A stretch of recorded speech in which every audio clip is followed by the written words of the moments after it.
folks, and welcome to the Horror Corner.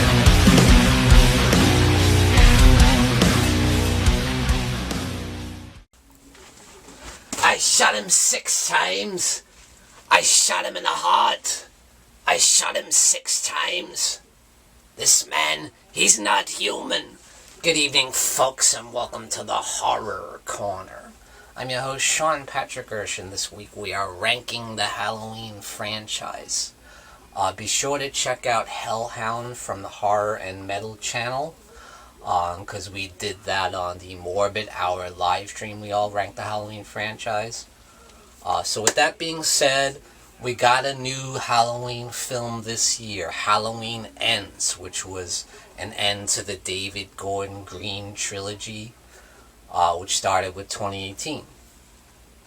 So with that being said, now I gotta re-rank the franchise, as it is my duty as a huge Halloween fan.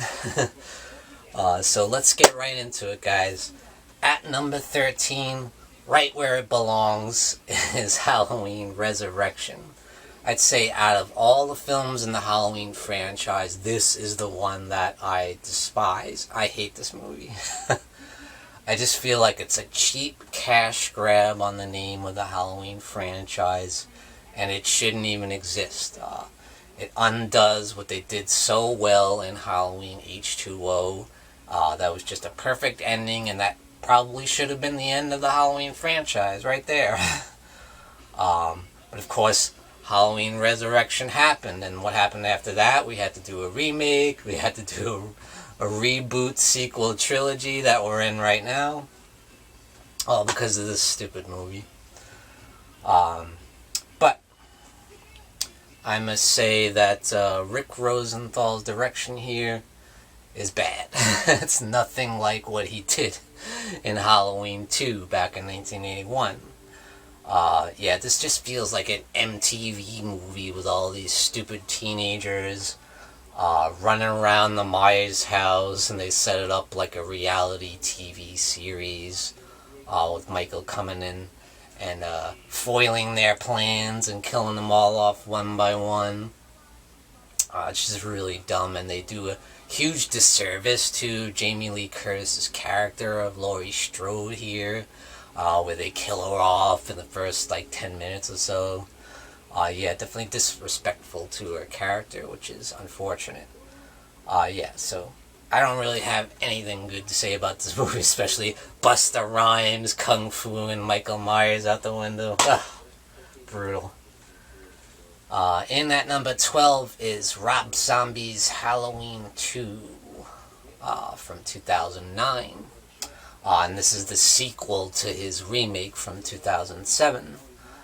I'm not a huge fan of this film. A lot of things about it really bother me. I feel like a lot of it is a slap to the face to the Halloween fans, you know. Especially the treatment of the Dr. Loomis character. I feel like it's just a disgrace to the legacy of the character of Dr. Loomis and to Donald Pleasence, you know. It's like, I can't forgive that, you know. But there are a couple redeeming qualities in this movie. Mainly, I'd say Scout Taylor Compton as Laurie Strode and Danielle Harris returning as Annie. I feel they're a lot better here than they were in the 2007 film. And I do really like the opening kind of dream sequence there with Michael stalking Laurie to the hospital, and then outside to the parking lot in the pouring rain. You see Michael walking through the pouring rain. It's a really cool shot. Of course, yeah, that turns out to be a dream sequence, and there's several dream sequences throughout the movie that are very weird and bizarre, featuring Sherry Moon Zombie and the White Horse. You've all heard about that, of course. And there's ridiculously trashy language, even worse than the 2007 film, and some really random scenes, some random kills that make no sense. Like, it's weird, you know. Yeah, so Rob Zombie's Halloween 2 at number 12. And at number 11 is Rob Zombie's Halloween, his first remake of John Carpenter's classic from 1978. And this is definitely the Rob Zombie version of Halloween. like the grindhouse kind of trashy version of Halloween with filthy language and over-the-top blood and violence. But, Rob Zombie certainly has his own unique style, so there are some things I like about it. I like the way it's shot. It's definitely a different kind of Halloween. But it certainly does pay homage to the John Carpenter classic. The last 45 minutes or so is kind of a straight remake of Halloween, only a lot bloodier, of course. And I like the stuff he did with Michael Myers, as a child, seeing his childhood. Of course, there's some ridiculous over-the-top language. It's got kind of that white trash kind of feel to it, but I kind of like what he's trying to do. It's something different. I like seeing young Michael as a child in the sanitarium, having the interviews with Dr. Loomis and stuff. So this movie's kind of like 50-50 for me. A lot of stuff I don't like and a lot of stuff I do like. So overall, it's about 50% for me. And in at number 10, what is it going to be? The new film, Halloween Ends. That's where it stands in at number 10 for me. As of right now, of course, that can change. So yes, Halloween Ends is the final film in the David Gordon Green trilogy, and possibly the final film in the franchise. Of course, someone could come and remake it and, start the whole thing over again, but it probably should be the end to the franchise. Because it ends very definitively. A lot of people have a problem with this film because it's so different. It's a very different film, the Halloween franchise. It doesn't center around Michael Myers, It's about a new character who's just introduced in the final film of the David Gordon trilogy, which kind of is a little bit crazy, They wanted to go for something completely different, and they certainly did. And some of that I find really interesting, but it seems weird to do it in the last movie in the trilogy or last movie in the franchise, and that kind of sideline Laurie and Michael where the trailers all teased us the final showdown between Laurie and Michael, and that's all they showed in the trailer really, but that's only about 5 minutes towards the end. The whole movie is something completely different, and it's about this character Corey Cunningham, this new character who kind of, descends slowly into madness, and we get,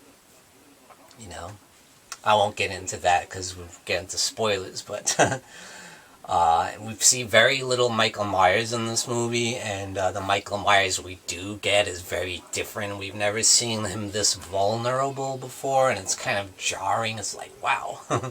Michael is very, weak and broken down. He's like a busted up old man, and it's very strange to see that as what we know of Michael Myers throughout these films, especially the last film, Halloween Kills. He was like this superhuman monster, now he's like this broken down old man. It was kind of strange. But yes, Halloween Ends at number 10. In at number 9 is a film that's definitely has grown on me over the years. When I first saw it in theaters, I didn't care for it. I thought it was just a jumbled mess. But then when I saw the producer's cut, which had long been teased and I've long heard about, but they didn't actually release it until I don't know, maybe 5 years ago or so. And this version I do enjoy, because it makes a lot more sense. Some people have different opinions on it, but I like the producer's cut better than the theatrical version, because the story is more cohesive. The whole thing with the cult that Michael Myers is supposedly involved in, and but yeah, I still have some problems with this movie, especially the way they kill off Jamie Lloyd so early in the film, and they didn't recast Danielle Harris as Jamie Lloyd, which was annoying. There's a lot of cool stuff, and there's a lot of cool Halloween atmosphere. I like the stuff with Michael Myers. I like George Wilbur in this movie. He's definitely much better as Michael in this film to me than Halloween 4. And there's some brutal kills. So a lot of cool stuff in this movie, and this was the final performance of Dr. Loomis by Donald Pleasence, of course. And another thing I like better about the producers, because we see more Dr. Loomis. There's not a whole lot of Dr. Loomis in the theatrical cut. And in at number 8 is also another very divisive film in the franchise, and that is Halloween 3, Season of the Witch. Yeah, now, I always kind of enjoyed this film as kind of an alternate Halloween film in the franchise, and some people say, it should have been released as Season of the Witch. It would have did better because it doesn't have anything to do with Michael Myers or that story or Laurie Strode or Loomis or any of that. It's its own kind of one-shot story.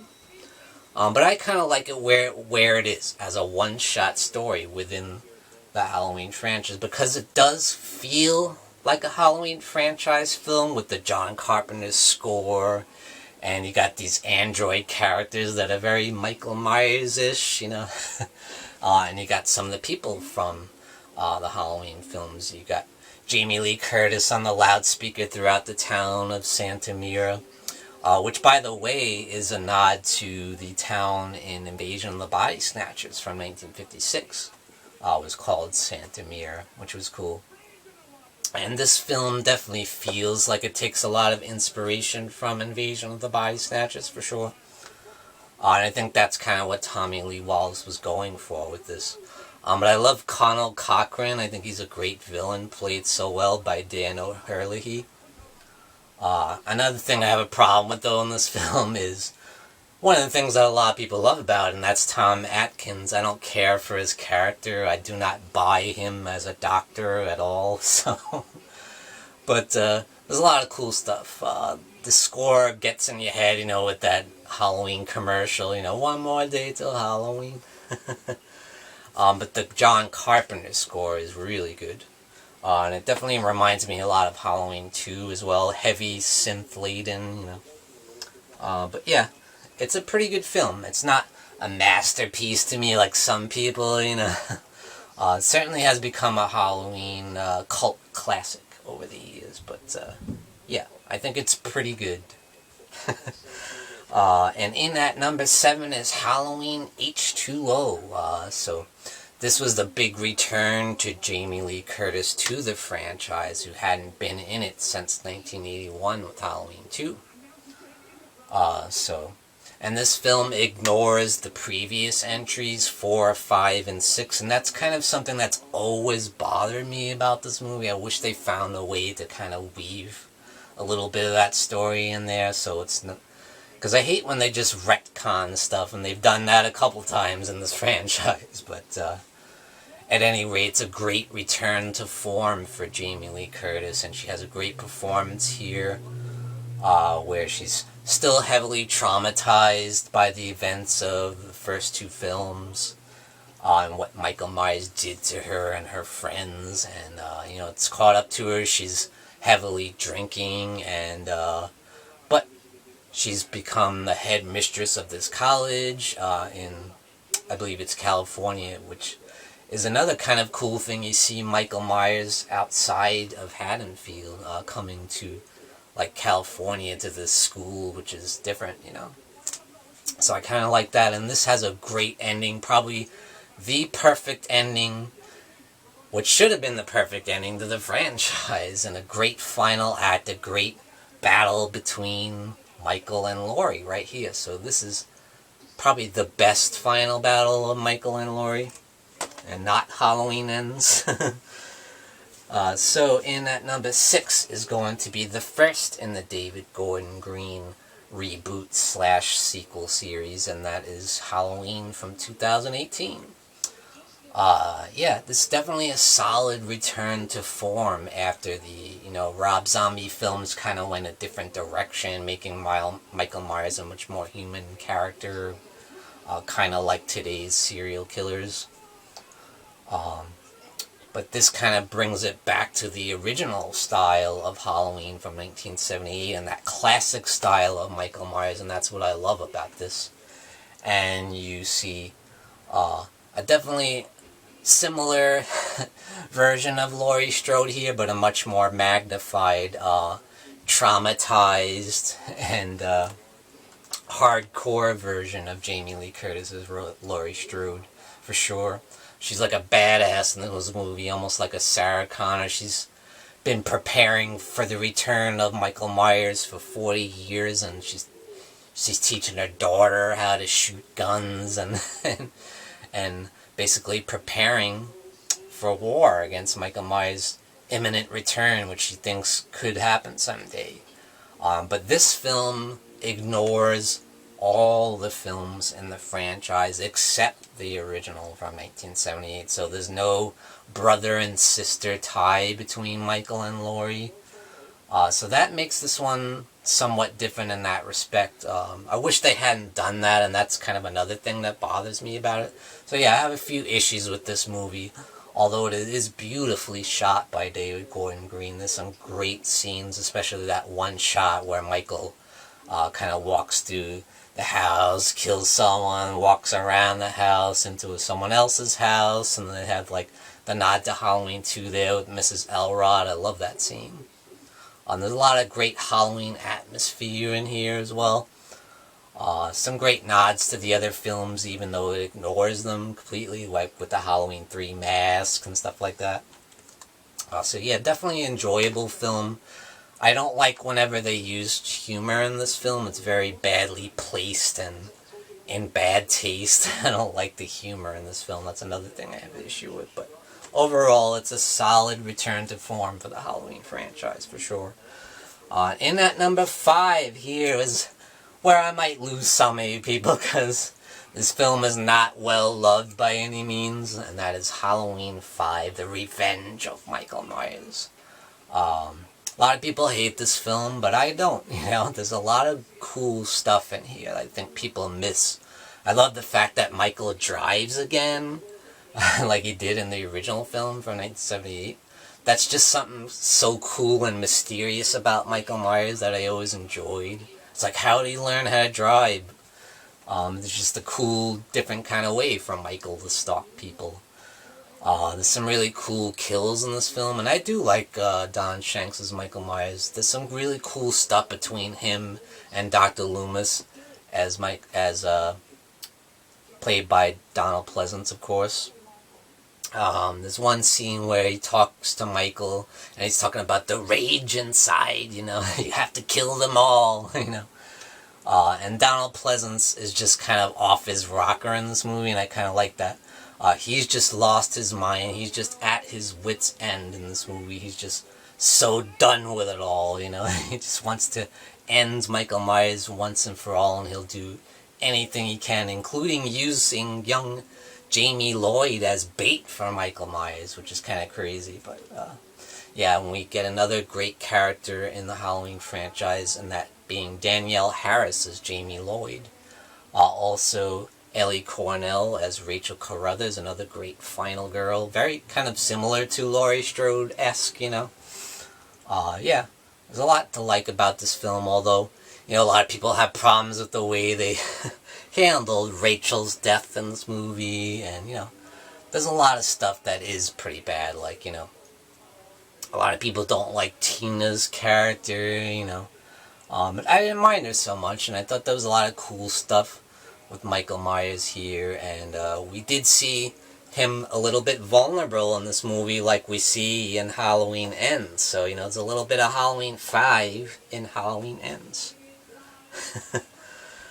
Okay, next up is, this one did drop a notch, because I feel like I might have been a little bit too kind to it last time, and that is Halloween Kills. But there's just still so much to love about this film. It's definitely a Michael Myers movie through and through. So if you love the character of Michael Myers, the shape, the boogeyman, I don't see why you wouldn't like this film, because he is just at his peak of power. He is a superhuman monster, a killing machine in this movie, and I love the stuff with the fireman when he comes out of the burning house and the fire. It's an amazing shot there. I love the stuff they do with the flashbacks to 1978. It looks so cool and authentic looking. They did such a great job on that. Once again, brilliantly shot by David Gordon Green. And yes, Jamie Lee Curtis is definitely kind of sidelined in this movie, like kind of how she was in the original Halloween 2. You know, she's just kind of in the hospital. And rightfully so. It makes sense that she's in the hospital because she got so badly beaten and bruised and bloodied in the last film. So it's not like it doesn't make sense, but you know. But the fact that Laurie is sidelined gives room for other characters to be developed. Like, we get to see more of Allison and Karen. And I really like Judy Greer's performance in this a lot better than the 2018 film. We also get to see those legacy characters from the original 1978 classic, like Charles Cyphers returning as Lee Brackett, Nancy Stevens returning as Marion Chambers, and Kyle Richards returning as Lindsay Wallace. Really liked her in this movie. And you get the character of Tommy Doyle from the original film, although this time played by Anthony Michael Hall. I did like his performance, although the stuff he was mixed up in with the whole mob thing was ridiculous. Yeah, that just takes me out of the film, the whole lynch mob thing, the town getting together and chasing this escaped lunatic from the sanitarium, who they believe to be Michael Myers, but he's not. That whole thing was just ridiculous. I love the idea of the mob mentality thing, but the execution is terrible. But what I come here for this movie is Michael Myers. That's why I love it, because I love seeing the mayhem that Michael causes and his superhuman, strength, the way he takes people out one by one. I love seeing him emerge from the fire and taking out the fire department, and then at the end when they confront him, the whole town surrounds him, and they beat him, and they shoot him, and they stab him, and he just gets up and fillets them, But it's a lot of fun to watch, It's just a good slasher movie, So in at number 3 is Halloween 4, The Return of Michael Myers.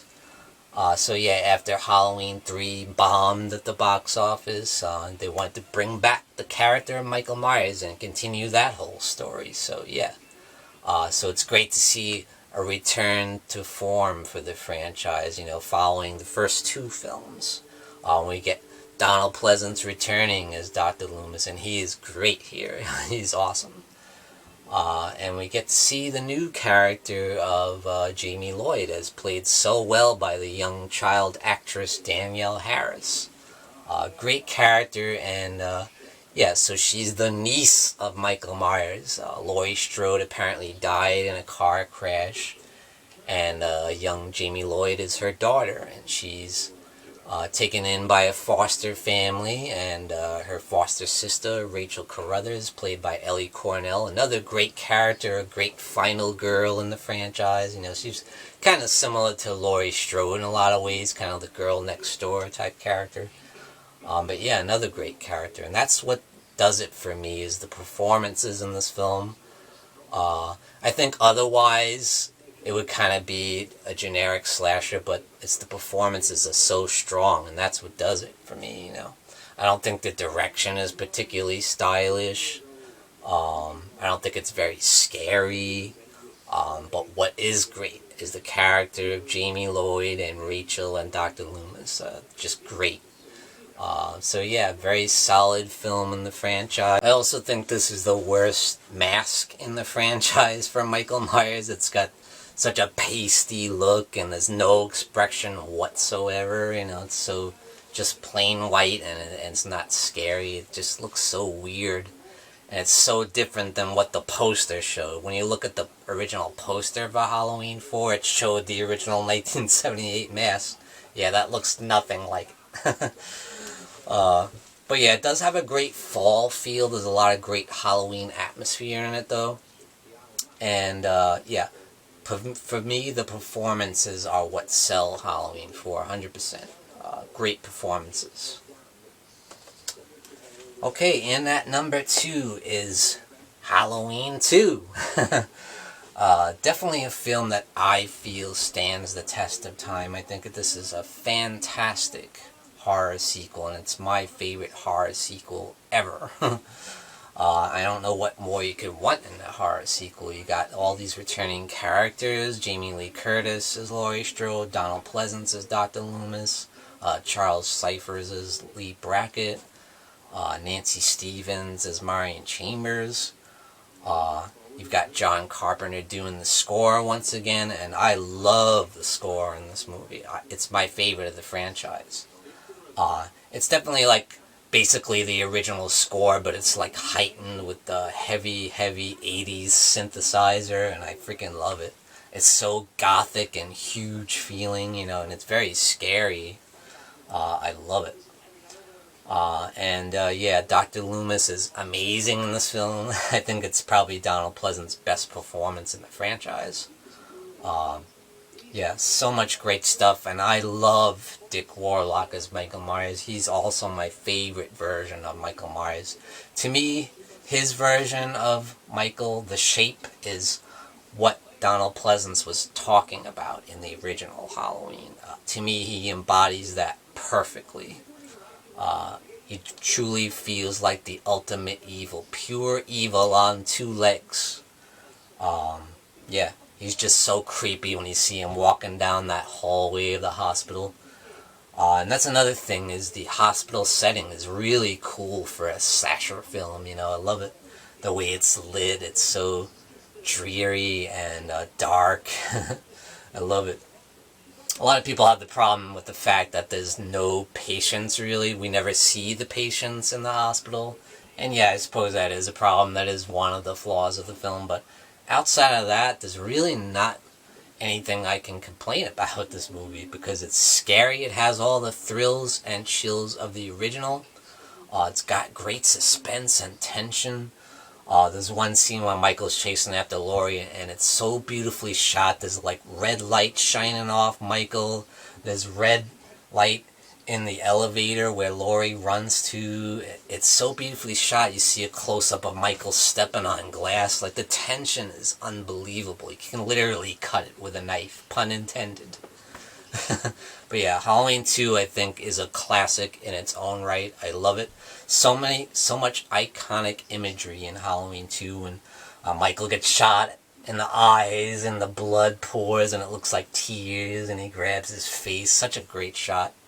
And the kills in this movie are amazing, the way they're shot. It's like a work of art almost like on the level of Psycho. That's how good they are. They're so beautifully shot, and it's so morbid and brutal, like the needle to the girl's eye, and the hot tub scene, of course, with Nurse Karen, when she gets drowned in the scalding hot water in the hot tub and the flesh peels off her face. Yeah, it's certainly, you get the more blood and gore in this film than the original. In the original, we barely saw any blood, so yeah, this film does a lot of things that the original Halloween did not do, and that's why I like it. I like that it's more of a straight-up slasher film. I like that it has the blood and gore. And I love that it still has that great suspense, too. So it's like the best of both worlds. You get a good, scary film like the original, and you get the blood and gore, you know? So, yeah, love Halloween 2. Can't say enough about it. But obviously, the best is the original classic, John Carpenter's Halloween from 1978, an absolute 5-star masterpiece. I've said so much about it on my channel, ad nauseum. I love this movie. This is my favorite movie of all time, not just my favorite horror film. I think everything about it is amazing. I think every scene is like iconic. The way it's shot is just brilliant.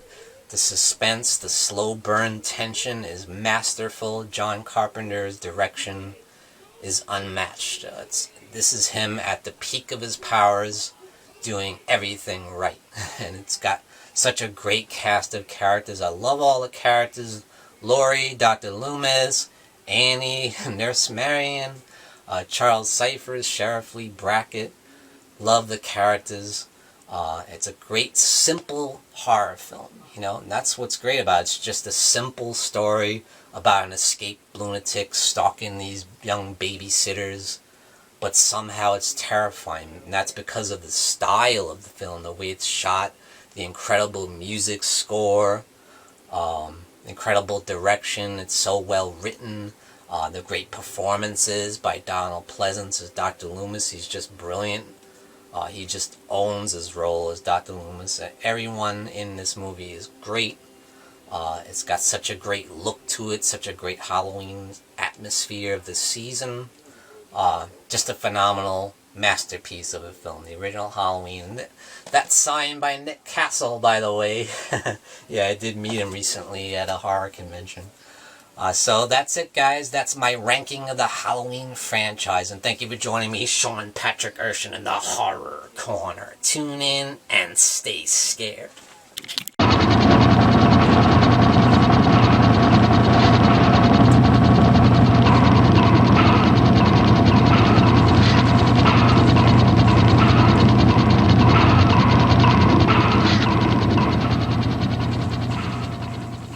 Folks, don't forget to grab your Sean Patrick Urshan gear and represent the Horror Corner.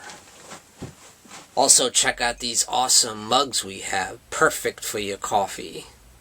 And definitely check out the Horror Hangout live stream t-shirt and represent the legacy of the Horror Hangout. Check out the link in the description below this video.